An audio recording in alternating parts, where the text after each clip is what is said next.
সবাই স্লো। ও কুড়কুড়ি প্যাকেটটা যে ঘুষিয়ে ফাটাতে পারবে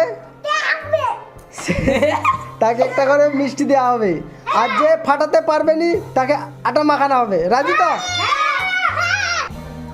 লে প্রথম নাম্বার কে? ছেড়ে দে, হয়ে গেছে।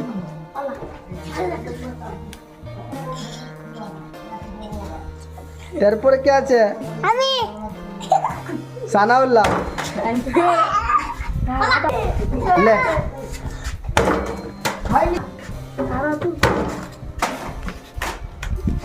আব্দুল্লাহ বেরে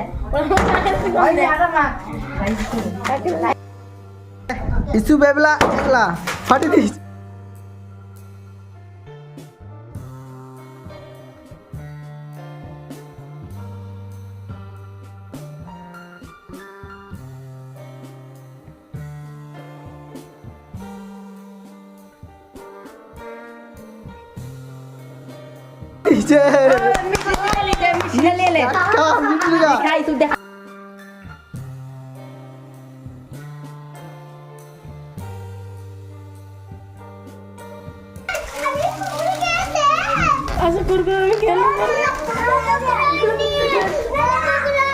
দেখাবে।